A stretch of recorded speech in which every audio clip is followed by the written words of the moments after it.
anapokosa akhlaq, elimu yake haina faida kabisa. Ndio maana wanachuoni wetu wote wa zamani walianza kufundishwa al-akhlaq na al-adab kabla hawajafundisha ulum shar'iyya.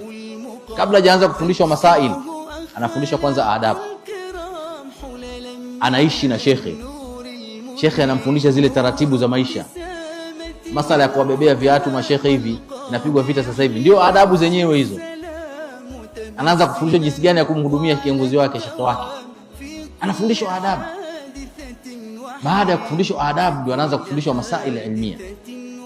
Kwa hiyo akhlaq ndio kielelezo cha talibu ilmu, ndio kielelezo cha Muislamu. Elimu yako itakuwa haina uzito wote, haina faida yoyote kama haiakisi yale ambayo unayasoma.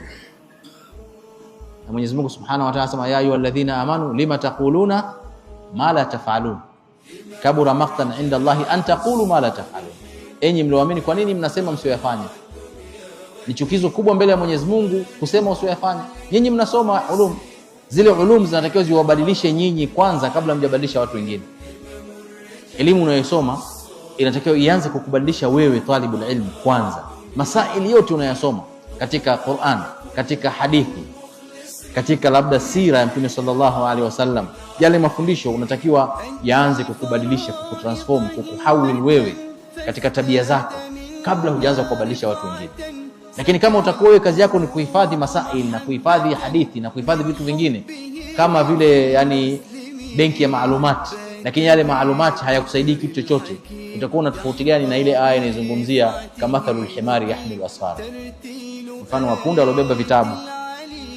Umebeba mahadithi kichwani, Qur'ani umehifadhi, lakini tabia zako zote ziko kinyume na yale uliyohifadhi.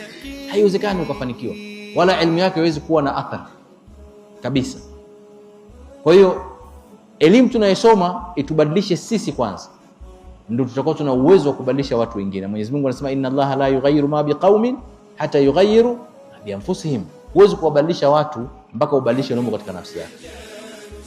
Jamii yetu ya Kiislamu leo inakuwa na ugumu sana wa kubadilika, ni kwa sababu sisi tuliobeba majukumu haya ya da'wa hasio mfano mzuri kwa wale tunaowalingania.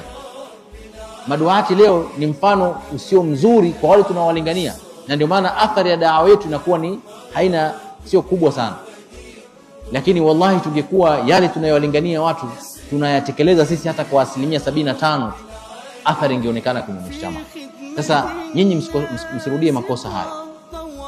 Soma, lakini angalia akhlaq zako, angalia tabia zako, rekebisha nini nyinyi na nyinyi, kila mtu amrekebishe mwingine.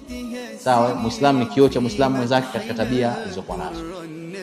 Hii ni sehemu ya 3 katika nasaha zangu. Sehemu ya 4